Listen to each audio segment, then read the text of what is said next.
प्रादेशिक समाचार के साथ मैं पूनम किरकिट्टा। पहले मुख्य समाचार। प्रधानमंत्री नरेंद्र मोदी आज शाम स्वामी प्रभुपाद की 125वीं जयंती के अवसर पर वीडियो कॉन्फ्रेंसिंग के जरिए 125 रुपए के विशेष स्मारक सिक्के करेंगे जारी।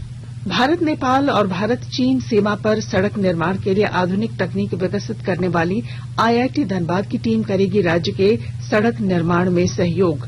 झारखंड हाईकोर्ट ने साहेबगंज की महिला थाना प्रभारी रूपा तिर्की की मृत्यु के मामले की जांच सीबीआई से करवाने का दिया निर्देश। और यूपीआई के माध्यम से अगस्त महीने में 355 करोड़ रुपए का हुआ डिजिटल लेन देन। देश में डिजिटल क्रांति को मिल रहा बढ़ावा। और समाचारों से पहले जरूरी संदेश। देश भर में 18 वर्ष से अधिक आयु के सभी लोगों के लिए सरकारी केंद्रों में निःशुल्क टीकाकरण अभियान चलाया जा रहा है। हमारे युवा श्रोताओं से अपील है कि वे कोविड रोधी टीका जरूर लगवाएं और दूसरों को भी इसके लिए प्रेरित और सहयोग करें। कोरोना महामारी के प्रति आप कोई भी लापरवाही न बरतें, क्योंकि कोरोना अब भी हमारे लिए बड़ा खतरा बना हुआ है। जब तक आवश्यक न हो घर से बाहर न निकलें और इन आसान उपायों का पालन करें। मास्क लगाएं, 2 गज की सुरक्षित दूरी बनाए रखें, बार बार हाथ धोएं और चेहरा साफ रखें। कोविड से संबंधित जानकारी और मार्गदर्शन के लिए राष्ट्रीय हेल्पलाइन काम कर रही हैं। इनके नंबर हैं 011-2397-8046 और 1075। इसके अलावा राज्य हेल्पलाइन नंबर 104 डायल कर समस्या का त्वरित समाधान लिया जा सकता है। प्रधानमंत्री नरेंद्र मोदी आज शाम 4:30 बजे स्वामी प्रभुपाद की 125वीं जयंती के अवसर पर वीडियो कॉन्फ्रेंसिंग के माध्यम से 125 रुपए के विशेष स्मारक सिक्के जारी करेंगे। इस अवसर पर केंद्रीय संस्कृति मंत्री जी किशन रेड्डी भी उपस्थित रहेंगे। स्वामी प्रभुपाद ने इस्कॉन की स्थापना की थी, जिसे हरे कृष्ण आंदोलन के रूप में भी जाना जाता है। इस्कॉन ने श्रीमद् भगवत गीता और अन्य वैदिक साहित्य का 79 भाषाओं में अनुवाद किया है। स्वामी जी ने 100 से अधिक मंदिरों की स्थापना की और विश्व को भक्ति योग के मार्ग की शिक्षा देने के लिए कई पुस्तकें लिखी। झारखंड विधानसभा का आगामी मानसून सत्र 3 सितंबर से शुरू होगा। 3 से 9 सितंबर के दौरान आहूत सत्र में कानून व्यवस्था दुरुस्त रखने, कोविड प्रोटोकॉल और कोरोना जांच सुनिश्चित करने के निर्देश अध्यक्ष रविंद्र नाथ महतो ने विभागीय अधिकारियों को दिए।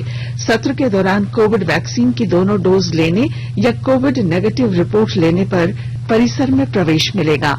विधानसभा अध्यक्ष श्री महतो ने कहा कि इस सत्र में सदन की कार्रवाई पेपरलेस होगी और ऑनलाइन प्रश्नोत्तरी प्रणाली की दिशा में काम जारी है। उन्होंने कहा कि इसे और अधिक व्यापक बनाने के लिए सभी प्रभावी कदम उठाए जा रहे हैं। सत्र के दौरान सभी का सहयोग अपेक्षित है। मानसून सत्र में राज्य सरकार कई विधेयक पेश कर पारित करने की तैयारी में है। 6 सितंबर को मुख्यमंत्री प्रश्नकाल और अनुपूरक बजट पेश किया जाएगा।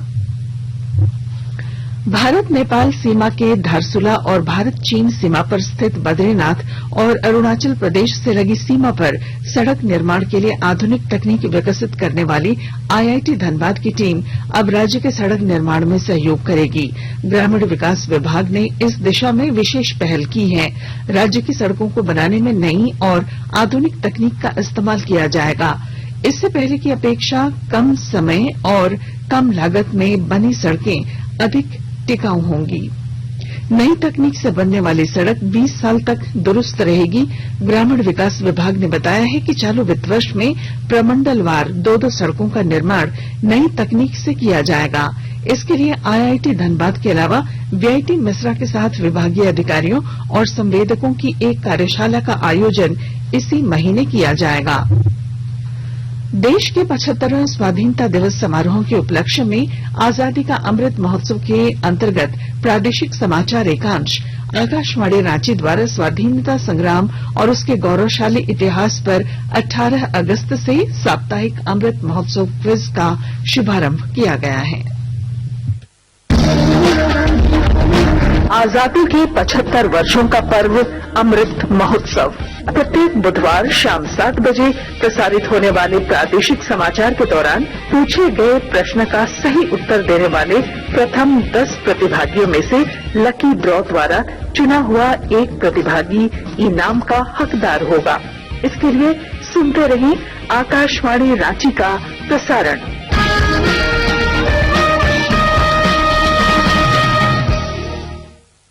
स्वास्थ्य विभाग के आंकड़ों के अनुसार राज्य में कोरोना संक्रमित सक्रिय मरीजों की संख्या 130 है। वहीं कल किसी भी व्यक्ति की कोरोना संक्रमण से मौत नहीं हुई। पिछले 24 घंटों के दौरान राज्य में 12 नए संक्रमित मिले और 20 लोग कोरोना मुक्त होकर घरों को वापस लौटे। राज्य के 16 जिलों में कोरोना संक्रमण के एक भी नए मामले की पुष्टि नहीं हुई। कल जामताड़ा से 3, रांची और बोकारो से 2-2 और देवघर, धनबाद, गोड्डा, सिमडेगा और सरायकेला खरसावां से 1-1 कोरोना संक्रमित मरीज की पुष्टि हुई। राज्य में स्वस्थ होने की दर 98.48% है। वहीं कोरोना टीकाकरण अभियान के तहत कल 1,81,232 लोगों को कोविड टीके की डोज दी गई। 1,39,310 लोगों ने पहली और 41,922 लोगों को कोरोना टीके की दूसरी डोज दी गई। देश ने कल 65 करोड़ से अधिक टीके लगाकर महत्वपूर्ण उपलब्धि हासिल की है। भारत में पिछले 24 घंटों में 1 करोड़ से अधिक टीके लगाने का रिकॉर्ड दूसरी बार बना। केंद्रीय स्वास्थ्य मंत्री मनसुख मांडविया ने कोविड वैक्सीन की 50 करोड़ पहली डोज देने के लिए कोविड योद्धाओं और नागरिकों को बधाई दी है। सूचना और प्रसारण मंत्री अनुराग ठाकुर ने कोविड के रिकॉर्ड टीके लगाने की सराहना की। एक ट्वीट में श्री ठाकुर ने कहा कि दैनिक आधार पर टीकाकरण कराने वालों की संख्या कई देशों की जनसंख्या से दुगुनी और तिगुनी है।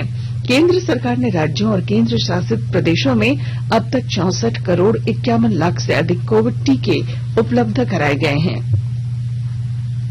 केंद्र सरकार कोविड महामारी के दौरान लोगों की सुविधा के लिए बनाई गई राष्ट्रीय स्तर की हेल्पलाइन नंबर के बारे में लोगों को जागरूक कर रही है।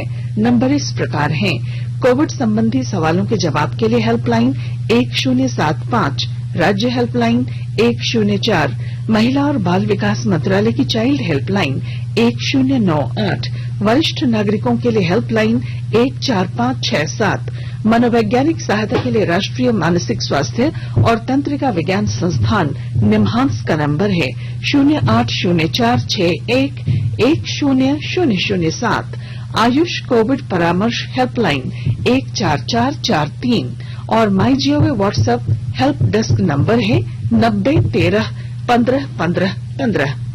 आकाशवाणी के ताजा तरीन समाचारों के लिए आप हमारी वेबसाइट newsonair.com पर लॉग ऑन कर सकते हैं। ताजा समाचार Twitter handle @AIR News Alerts और Facebook page all India radio news पर भी उपलब्ध है।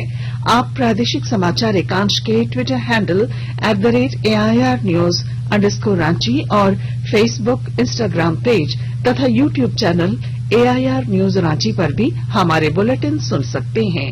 प्रादेशिक समाचार आप आकाशवाणी रांची से सुन रहे हैं और अब पेश हैं कोरोना से बचाव के कुछ संदेश। कोविड-19 से बचाव और सुरक्षित रहने के 3 उपाय: मास्क लगाएं, 2 गज दूरी है जरूरी, सुरक्षित दूरी रखें, हाथ और मुंह साफ रखें।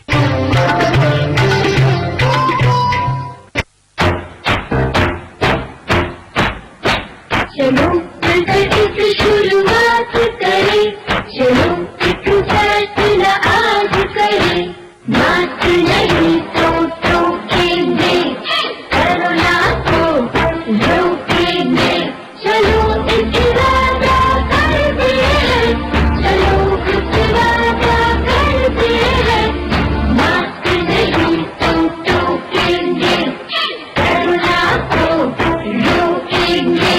भारत सरकार द्वारा जनहित में जारी। प्रादेशिक समाचार में आपका फिर स्वागत है। झारखंड हाईकोर्ट ने साहिबगंज के दिवंगत महिला थाना प्रभारी रूपा तिर्की की मृत्यु के मामले की जांच सीबीआई से करवाने का आदेश दिया है। मामले में उनके पिता द्वारा दायर याचिका पर न्यायाधीश एसके द्विवेदी की अदालत ने आज सभी पक्षों की ओर से बहस पूरी होने के बाद सीबीआई को इस मामले की जांच का निर्देश दिया। कई केंद्रीय उपक्रम और एजेंसियों के ऊपर बिजली भुगतान की राशि को लेकर आज उद्योग सचिव और ऊर्जा सचिव के साथ महत्वपूर्ण बैठक जारी है। इस बैठक में झारखंड बिजली वितरण निगम JBVNL द्वारा कल HEC में 9 घंटे बिजली काटे जाने पर चर्चा की जाएगी। रांची स्थित केंद्रीय उपक्रम हैवी इंजीनियरिंग कॉरपोरेशन एचईसी के 129 करोड़ रुपए के बकाया राशि के भुगतान नहीं करने पर कल 9 घंटे के लिए बिजली काट दी गई थी। जेबीवीएनएल ने 190 केंद्रीय उपक्रमों को बकाया बिजली बिल की राशि के एवज में नोटिस जारी किया है। राज्य सरकार द्वारा इंजीनियरिंग और मेडिकल की तैयारी के लिए संचालित निःशुल्क कोचिंग आकांक्षा 40 के प्रवेश परीक्षा में कोरोना महामारी को देखते हुए कुछ बदलाव किए गए हैं। इस वर्ष इस प्रवेश परीक्षा में शामिल होने वाले विद्यार्थियों को अब 120 की जगह मात्र 75 अंकों की परीक्षा देनी होगी। इंजीनियरिंग के विद्यार्थियों के लिए गणित, भौतिकी और रसायन शास्त्र के 25-25 प्रश्न पूछे जाएंगे। वहीं मेडिकल के विद्यार्थियों को गणित, भौतिकी और जीव विज्ञान के 25-25 प्रश्नों के जवाब देने होंगे। रामगढ़ जिले के मांडू कृषि विज्ञान केंद्र में ड्रोन तकनीक के सफल उपयोग का प्रदर्शन किया गया। प्रदेश में चतरा के बाद रामगढ़ ऐसा दूसरा जिला है जहां किसानों को ड्रोन तकनीक के माध्यम से खेती करने की जानकारी दी गई। विस्तृत ब्यौरे के साथ हमारे रामगढ़ संवाददाता। भारतीय कृषि अनुसंधान परिषद द्वारा संचालित कृषि विज्ञान केंद्र जिले में किसानों के खेती में नए तकनीक के बारे में करता रहता है। तकनीकी को बढ़ावा देने के क्रम में ड्रोन तकनीक का कृषि में उपयोग करने एवं किसानों को इसके प्रति जागरूक करने के लिए प्रेरित किया गया। ड्रोन के द्वारा कीटनाशक एवं उर्वरकों के छिड़काव का प्रत्यक्ष प्रदर्शन किया गया। यह प्रदर्शन कृषि विज्ञान केंद्र के प्रक्षेत्र में लगी फसल में किया गया। यह प्रयोग चेन्नई के Garuda arrow express private limited के द्वारा किया गया है। इससे फसलों में कीट व्याधि के नियंत्रण के दवा का छिड़काव कम समय में आसानी से किया जा सकता है। यह ड्रोन 20 मिनट में 1 हेक्टेयर खेत में दवा या उर्वरक का छिड़काव कर सकता है। यह तकनीक युवाओं को खेती की तरफ आकर्षित करने में सहायक होगी। किसान सामूहिक रूप से ड्रोन का इस्तेमाल कर लागत में कमी एवं समय की बचत कर अपनी आमदनी भी बढ़ा सकेंगे। कौशल किशोर तिवारी, आकाशवाणी समाचार, राम। देश में इस वर्ष अगस्त में यूनिफाइड पेमेंट्स इंटरफेस यूपीआई के माध्यम से 355 करोड़ डिजिटल लेन देन हुए। National payments corporation of India द्वारा जारी आंकड़ों के अनुसार 6,39,000 करोड़ रुपए से अधिक के डिजिटल लेन देन हुए हैं। इस साल जुलाई में 6 लाख करोड़ रुपए से अधिक के कुल 324 करोड़ लेन देन दर्ज किए गए। केंद्रीय महिला और बाल विकास मंत्री स्मृति ईरानी ने आज से शुरू हो रहे पोषण माह की शुरुआत करते हुए कहा कि पौष्टिक आहार किफायती दरों पर मिलना चाहिए और जरूरतमंद लोगों को स्थानीय स्तर पर ही सुलभ होना चाहिए। उन्होंने कहा कि प्रधानमंत्री मातृ वंदना योजना के तहत 8,800 करोड़ रुपए गर्भवती महिलाओं और दुग्धपान कराने वाली माताओं के खातों में सीधे तौर पर भेजे गए हैं। श्रीमती ईरानी ने कहा कि देश में एनीमिया के रोगियों में कमी आई है। केंद्र सरकार ने 2018 में पोषण अभियान की शुरुआत की थी, तभी से सितंबर के महीने में पोषण माह मनाया जाता है। इस महीने में समाज में पोषण संबंधी जागरूकता लाने के लिए विशेष गतिविधियों का आयोजन किया जाता है। नेहरू युवा केंद्र संगठन द्वारा सरायकेला खरसावां जिले के विभिन्न विद्यालयों में फिट इंडिया फ्रीडम रन 2.0 का आयोजन किया गया। निंगडी प्रखंड के अदारडीह गांव में राष्ट्रीय युवा स्वयंसेवक के नेतृत्व में कई स्कूलों के विद्यार्थियों ने फिट इंडिया फ्रीडम रन में भाग लिया। इस अवसर पर फिटनेस की महत्ता समझाते हुए सभी को फिटनेस की डोज आधा घंटा रोज अपनाने के लिए प्रेरित किया गया। और अब बुलेटिन के आखिर में मुख्य समाचार। प्रधानमंत्री नरेंद्र मोदी आज शाम स्वामी प्रभुपाद की 125वीं जयंती के अवसर पर वीडियो कॉन्फ्रेंसिंग के जरिए 125 रुपए के विशेष स्मारक सिक्के जारी करेंगे। भारत नेपाल और भारत चीन सीमा पर सड़क निर्माण के लिए आधुनिक तकनीक विकसित करने वाली आईआईटी धनबाद की टीम करेगी राज्य के सड़क निर्माण में सहयोग। झारखंड हाईकोर्ट ने साहिबगंज की महिला थाना प्रभारी रूपा तिर्की की मृत्यु मामले में जांच सीबीआई से करवाने का दिया निर्देश। और यूपीआई के माध्यम से अगस्त महीने में 355 करोड़ रुपए का हुआ डिजिटल लेन देन। देश में डिजिटल क्रांति को मिल रहा बढ़ावा। और इसके साथ ही आकाशवाणी रांची से प्रादेशिक समाचार का ये बुलेटिन समाप्त हुआ। नमस्कार। घर में रहिए, सुरक्षित रहिए और सुनते रहिए आकाशवाणी।